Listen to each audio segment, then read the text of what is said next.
Kenny Jackson purchased his first horse in 1988 and has pretty much been invested in the harness racing industry ever since. As a practicing lawyer, he was also invaluable on the Kentucky Horse Racing Commission Board, of which he served 3 terms, which is nearly 12 years.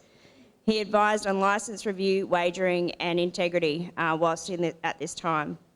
He has been a member of numerous other boards, mainly focused around integrity and education. Kentuckiana Farms is a family-owned operation. It's a magnificent property located on 600 acres in Kentucky. And if you're interested, go and have a look on their website. Kentuckiana Farms are one of the leading consigners of yearlings based on their average yearling sale prices that they have achieved. And overall, they have bred, raised or sold more than $35 million in winnings over the last 30 years. They stand 2 stallions, one in Ontario, which is Muscle Mass, and one in Indiana called Swan for All. Kenny has been instrumental in getting the state of Kentucky back on track over the last kind of decade. As you'll hear in the interview, the state of Kentucky was in a pretty bad state, which is probably pretty ironic at the moment for where we're at in Victoria.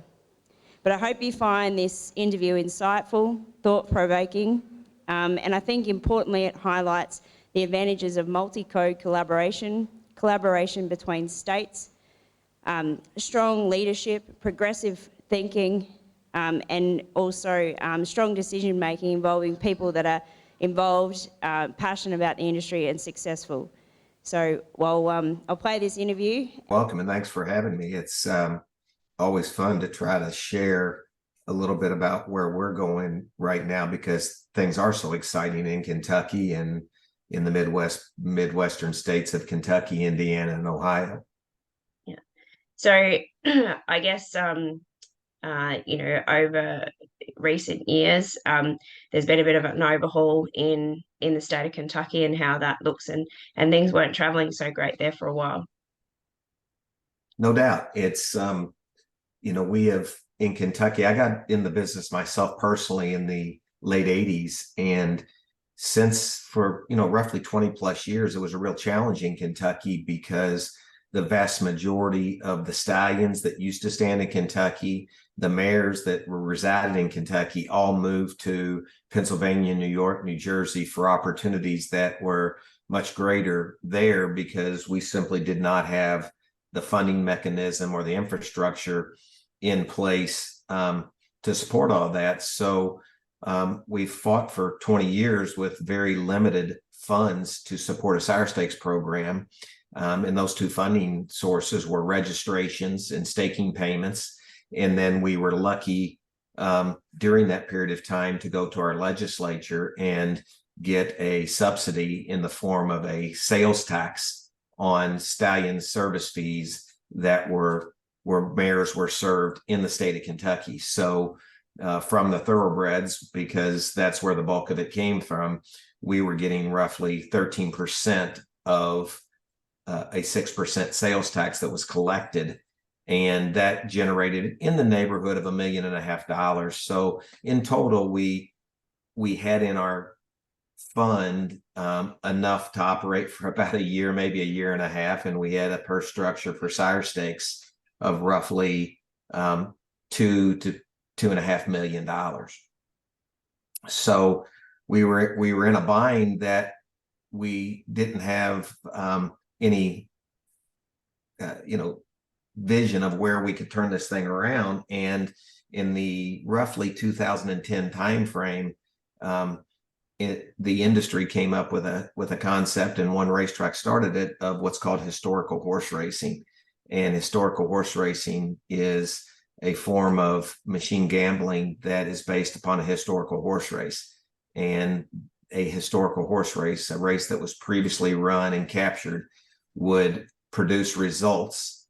And those results would, through an algorithm, generate a game that could be played in a gaming floor, very much like a slot machine or a video lottery terminal.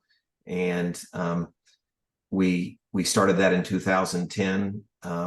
It began traction, but it really was a battle until 2 years ago, a legal battle. There was a large group of objectors, primarily driven by what's called the Family Foundation, that didn't believe we should introduce new forms of gambling into the state of Kentucky. We didn't believe this was gambling, and we went on a 10-year legal battle until I'll try to fast forward this long story. The Supreme Court of Kentucky ruled against us. Although we had won many times at many levels, the Supreme Court ruled against us, and it then forced us to work together with all breeds in Kentucky, thoroughbred, show horses, whatever it might be, to convince our legislators that Kentucky is we believe, the horse capital of the world, and that we needed to protect that. So collectively, we worked together and convinced our legislators that historical horse racing was a form of pari-mutuel wagering, and it should be treated as such and identified by such in our statutes, and therefore be a funding mechanism that could fuel the industry. So luckily the legislators agree with that, and we've had an exciting last few years with just dynamic growth of historical horse race wagering, but also what the results of that are. So we've spoken before about the numbers that, mares that you did used to have in Kentucky. What were they, and what does that look like now? Yeah, the interesting thing about that is, historically, since I've been around the business, we always felt like, and the thoroughbreds did as well, that the sire was the engine. And particularly in harness racing with artificial insemination, is that whatever jurisdiction had the best stallions theoretically would have the best business. And it proved that wasn't necessarily the case. So about 10 years ago, the same time that we were starting to see some results from historical horse racing, several of the people on what are called the Sire Stakes Advisory Committee came together and changed the regulations and law in Kentucky to try to put the emphasis on the mare, because we felt like the mare has, an associated foal, a yearling, all the veterinary care that goes along with all three of those animals, and what that does to the feed, the hay, everything in the economy. And that was really the driver.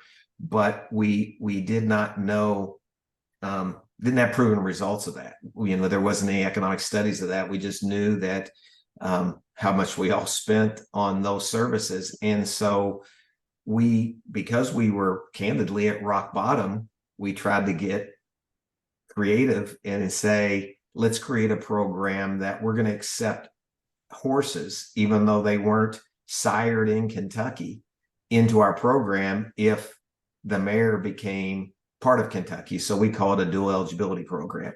And so the mare program that we created was that if a brood mare resides in 180 days in the state of Kentucky or the Commonwealth of Kentucky, she can be bred to a Kentucky stallion or a stallion from anywhere else in North America, probably even in the world, because we do have now offspring that's sired on frozen semen from Europe, but that they would be eligible for the Kentucky program and thus be dual eligible. So anyway, we made that decision, and from the combination of that decision, where we were trying to give people two chances, basically, you could have a mare reside in Kentucky, they could be eligible to the Kentucky program, but they could also be eligible for the Pennsylvania, the New York, New Jersey, because they were sired by a stallion in those jurisdictions. So you would give the owner, the person that purchased the yearling, the opportunity to make choices. Could they race in Kentucky? Could they race in Pennsylvania? Could they race in both? And so when you look back at the numbers, let me pop up a few things here on my screen that I can look at in reference. Back in 2014, which was the first year that we introduced the dual eligibility program,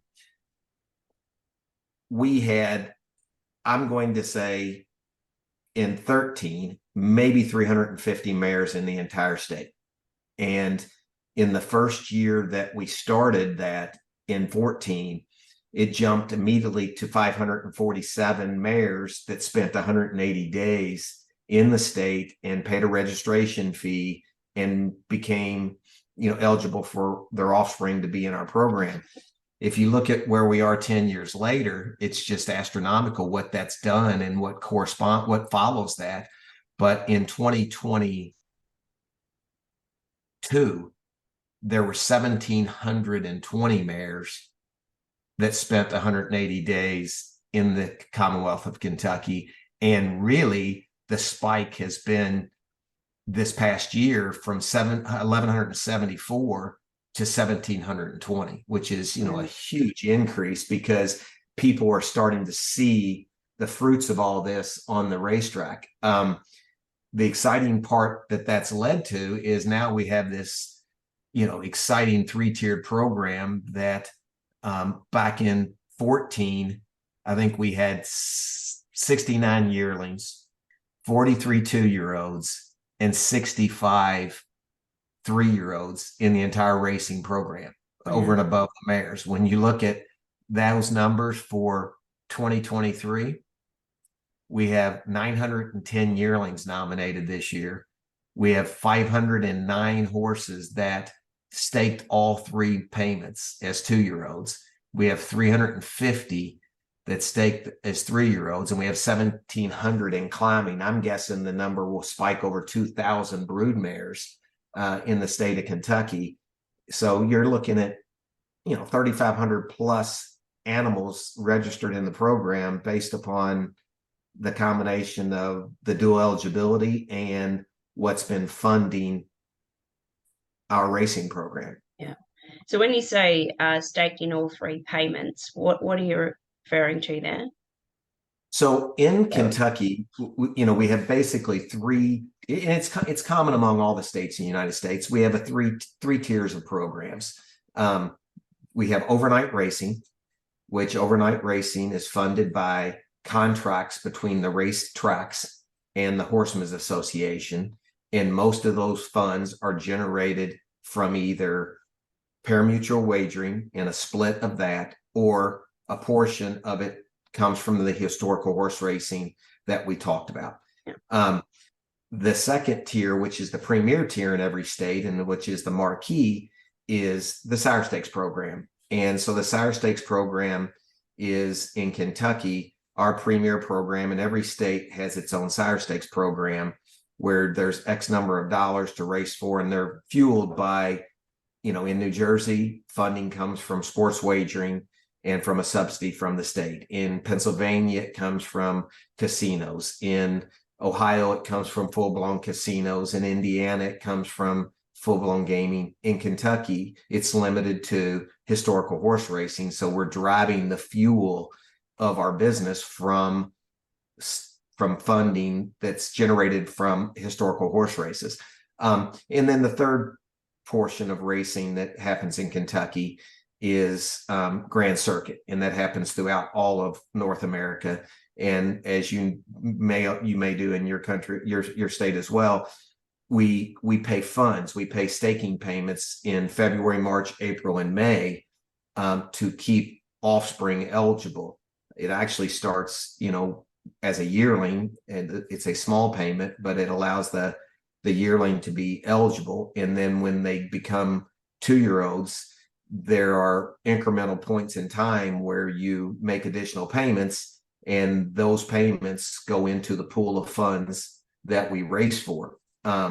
So they do generate, and now that our numbers are going up, where it used to be very small, it's now generating, north of $1 million, $1.5 million a year from our own industry paying stake payments during that period of time to keep your horses eligible either at 2 or 3.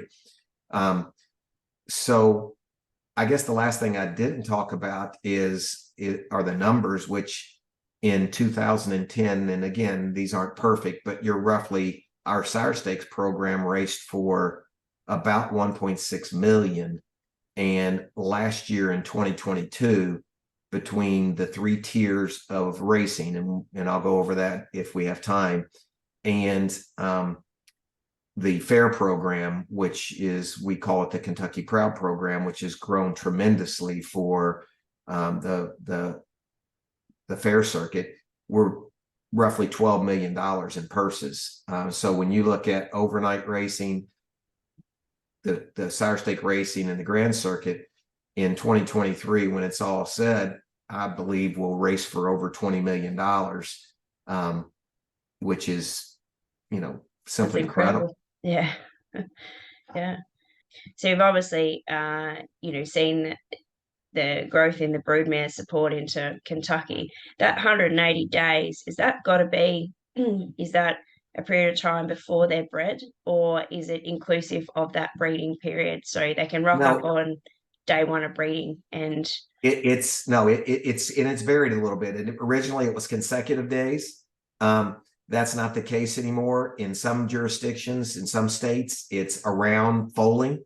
For us, it's 180 days in the year of conception. So it's a really thin window when we have to work with New York and New York stallions, because in New York they don't allow for ship semen.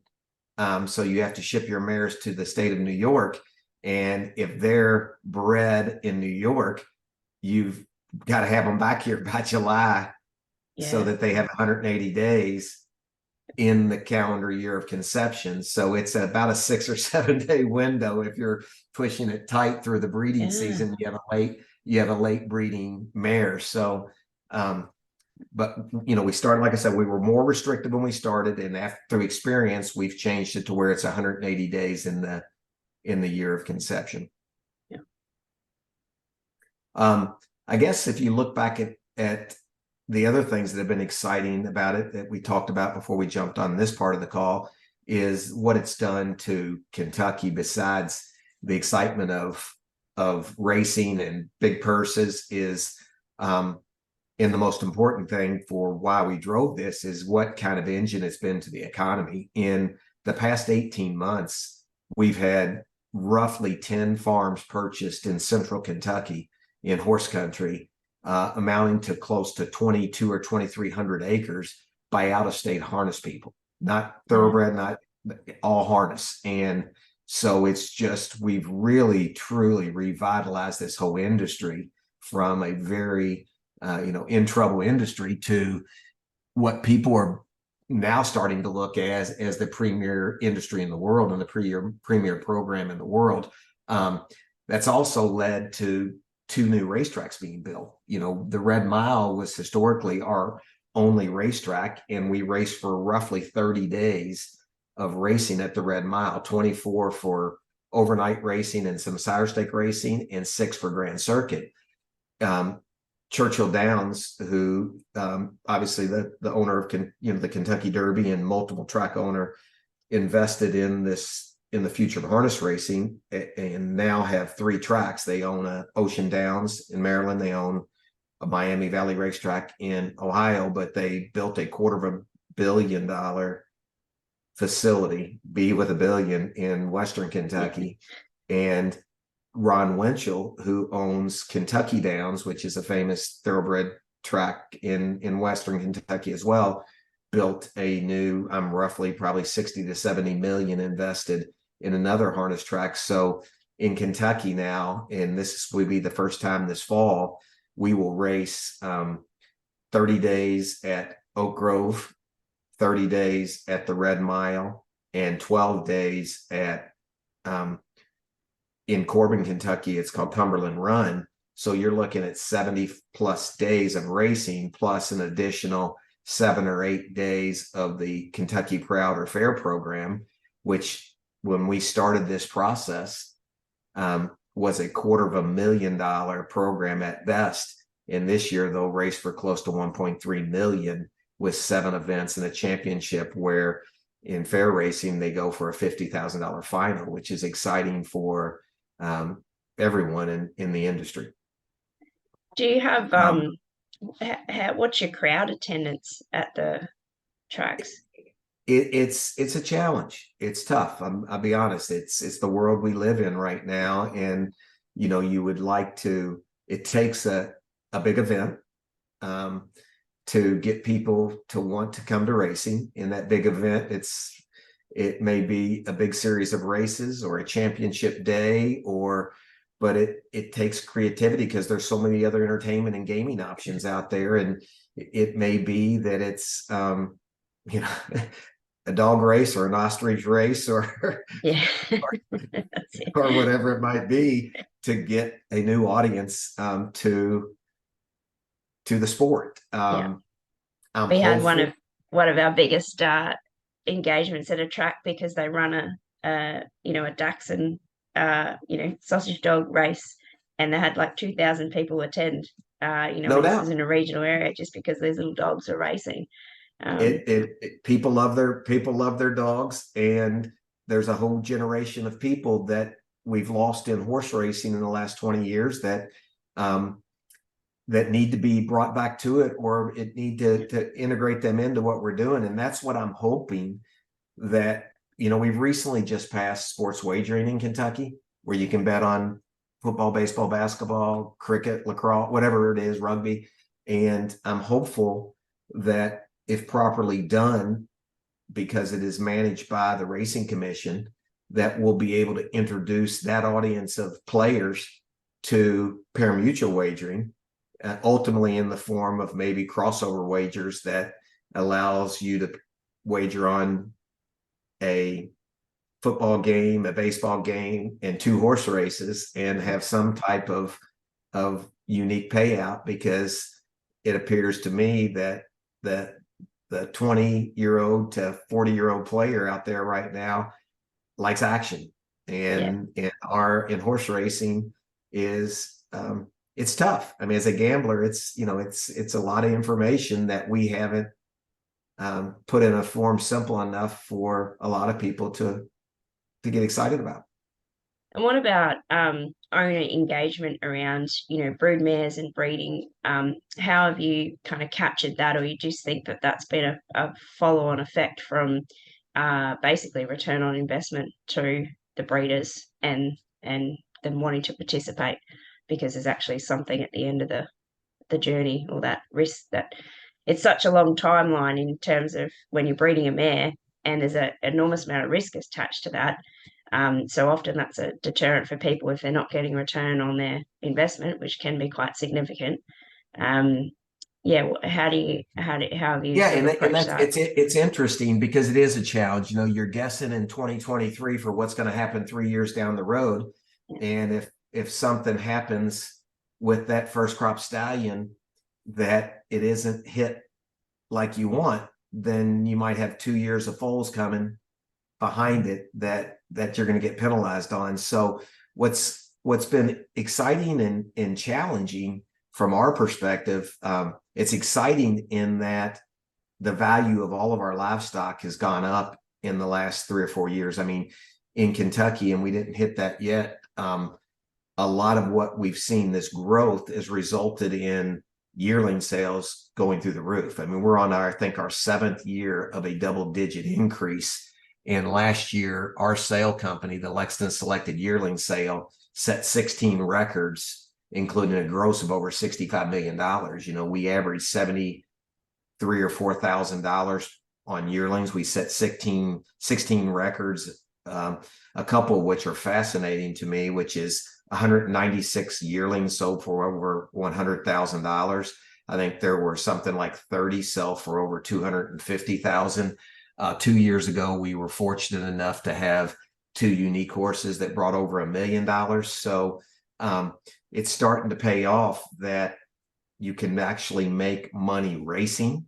When you jump back to the question you asked me about the staking program, the 3 payments, and I'm not an expert on all these numbers, but I think we make 3 payments as a 2-year-old, March and April and a May payment of $300 a piece. So that results in $900 in payments that we make into it. And you can race as a 2-year-old in Kentucky this year between the early sire stakes at Oak Grove and the summer sire stakes at the Red Mile And then the fall sire stakes at Corbin, it's close to $800,000 worth of purses. And you could get 10 or 11 starts as a 2-year-old. You add a couple of starts during Grand Circuit week, and you could almost race for $1 million as a 2-year-old in Kentucky based upon the funding we've been able to establish in the program. So it's helped values of all of the livestock. It's made it challenging as a breeder, going back to your question, because it's hard for me to buy broodmares now. You know, if you're a family run farm and your source of revenue is through the farm itself, it's tough to pay for those elite broodmares, those high pedigree broodmares. So you're having to, we've been fortunate in the last 5 or 6 years that we've retained a couple of fillies a year and raced them, or we've purchased fillies that other people have sold that we want to get into their pedigrees and race them, knowing that if we get lucky, and we've been lucky in the last few years, and produce revenue and you know, fast times, you know, high earnings, etc. That's gravy, but it's also cheaper to buy that yearling filly than it is sometimes where that filly races very little and is sold as a broodmare prospect at the end of her 3-year-old year because of the growth in the market. Yeah. Are there any challenges on the horizon that you sort of foresee that you know, you'll have to tackle as an industry, or do you think, or just even broadly as a harness racing industry in North America? Yes. Although we have all the great things that we have going on in Kentucky, and it's driving, you know, new competition and new people to the state, we have to continue to look at the program that we're putting on, because we're a pari-mutuel wagering business, and we're always going to have competition from other forms of wagering. And if we don't create a product that is more appealing to the wagerer through our racing, then we're going to be in trouble in the long run. And so we have a 3-tier program, and it's a goldenrod series where they race for $15,000 for 4 legs in the summertime and a final of 50. A middle class called a Commonwealth Series that races for $30,000 4 times and a $100,000 final. And then our championship series, we race 4 times for $80,000 and then a $400,000 final. The participation in those levels has been different than maybe you would have expected up front. You might think that people want to race for $80,000 and a chance to go to $400,000, and some of those divisions have 4 and 5 horse fields now, versus people want to go get a fast mark on their horse and get a win and build confidence, and they'll take a horse that is a $300,000 or $400,000 yearling and should be potentially racing in the highest level, and they'll race them in the lower level or the middle level. So it's a little out of skew. So although it's fantastic what we have going on, we need to stay on top of it and constantly review and see how we keep looking at the underlying product, which is racing and pari-mutuel wagering. Yes, we have all this other industry stuff going on, but we need to make a product that's fun for people to wager on and fun to come out and see. And if we continue to improve that, I feel like you're going to see more growth at the track of people coming out. And just another quick question. I looked on your website, and you have quite an extensive lineup of trotting and pacing broodmares. In your opinion, and I'm not going to hold you to it, what's the hottest, you know, kind of siring line or new in each trotting and pacing at the moment? On the pacing side, you know, obviously Captain Treacherous is incredibly exciting. It's been a super stallion, and people are going to look at Captain Treacherous going into the sales. The 2 new stallions coming in are Tall Dark Stranger, who's a son of Bettor's Delight, which will be interesting. And we'll talk about that briefly. And Pappy Rob Hanover, who is the son of, Some Beach Somewhere, whose sons have all proven, a lot of them have proven to be stallions. On the other side of the equation, Bettor's Delight is a super sire, and we love Bettor's Delight. We've sold so many champions by Bettor's Delight. There's a little bit of a stigma in the States, in the North America, that he's not thrown a son yet that is a super sire. Lazarus has done a nice job, but not over the top by any means. Bettor's Wish, his first crop's racing right now, and you're seeing some really exciting things happen there. But again, his first crop was a little lower in numbers because of he was racing and breeding, if you remember, at that time. So the two new pacing stallions that I believe will be the buzz this year are Pappy Rob Hanover and Tall Dark Stranger, and I think they're both going to be received very well. On the trotting side, I'd have to look. I'm awful about knowing who's the first crop stallion this year, but I guess what I'd say on the trotting side is Chapter 7 and Walner continue to dominate. It's fascinating how exciting those sires are and what their offspring does. Muscle Hill continues to be, an exciting top end stallion. The International Stallion is sort of interesting because we're seeing more and more yearlings being sold that have been bred on frozen semen from Europe. So, we have Goo Goo Gaga coming in this year and some other stallions that you may not have seen before from Europe. So that, I think, is all good for the breed. So it's going to be fun this year. Yeah, I think there's we're at a point in time where there's a bit of a changing of the guard, and just waiting to see what some of these new sires can produce and do. And I mean, a lot of our breeding industry is reflected on the US industry. You have a lot of the same sires, and we're often, so what are a first season racing sire up there? We have another 6 months or so before they hit the ground racing here. So everyone's always watches quite closely the races in the US to see what's happening, and obviously to promote the sires that do come down under as well. So Tactical Landing just winning the Hamiltonian will help him. On the trotting side. So it but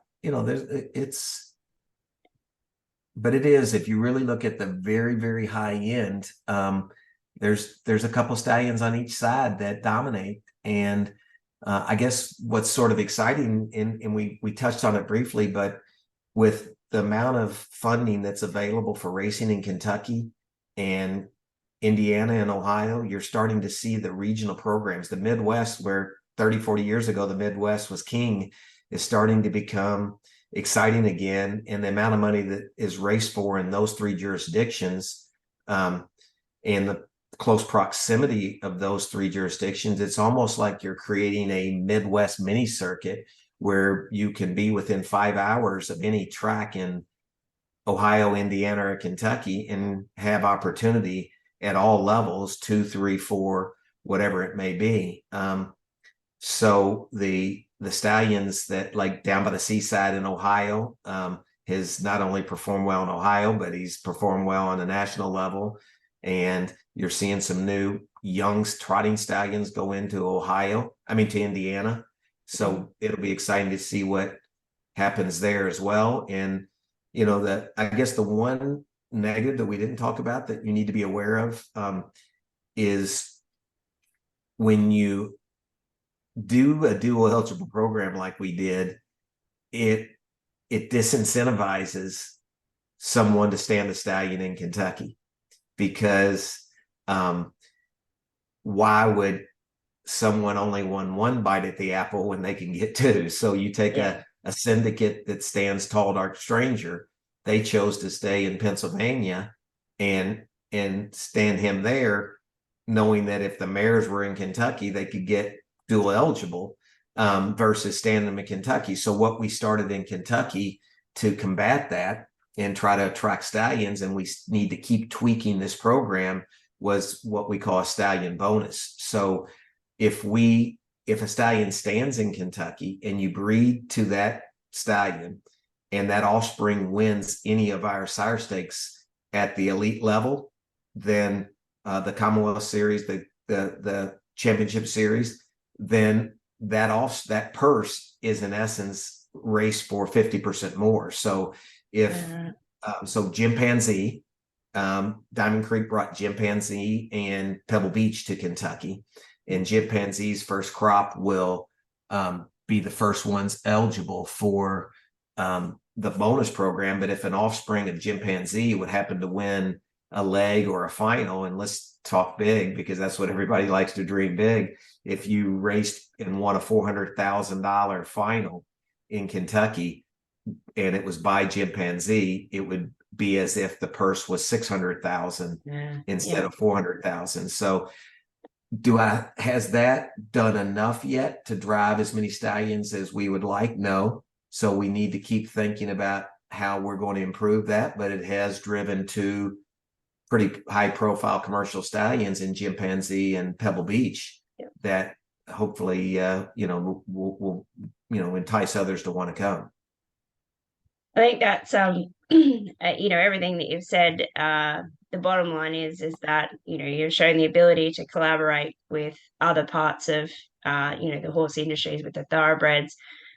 You've shown what leadership, progressive, forward thinking, and an ability to also think about all the facets of what make up the industry and try and look after each of those.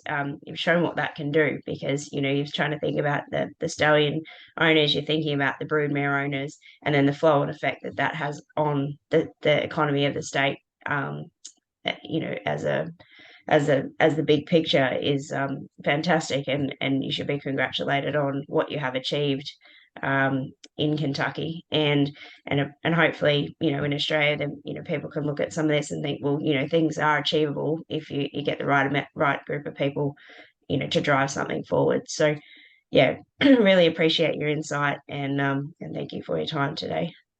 You're welcome. And like I said, I guess the most important thing, you just hit on it there, is trying to, no matter what it takes, work together with the other breeds, because we really did build a strong relationship over many years with the thoroughbred industry, and we share revenues with the thoroughbred industry from harness tracks, and they share revenues back the other way on certain things. So it's really exciting that we all look after the equine industry as a whole, and that's not just the parimutuel or the performance breeds, but the other breeds, the pleasure breeds, the riding breeds, the competition breeds. And we all decided that the industry is so important for our economy in Kentucky, being what we believe is, like I said earlier, the horse capital of the world, that if we could just work together, having a piece of the pie, and there's bigger fish to fry if you work together, and that's really worked well. And so I appreciate you having me on and letting me share some of this. It's clearly, hopefully it becomes a model for other people. And, we'd love to get people up here. I know there's a group of people coming for the sales for about a 4 to 5 week period. So I look forward to seeing some of you guys up here at the sales and racing. And, if we can help, we're always here to help advance the industry globally. No, appreciate that. Thank you.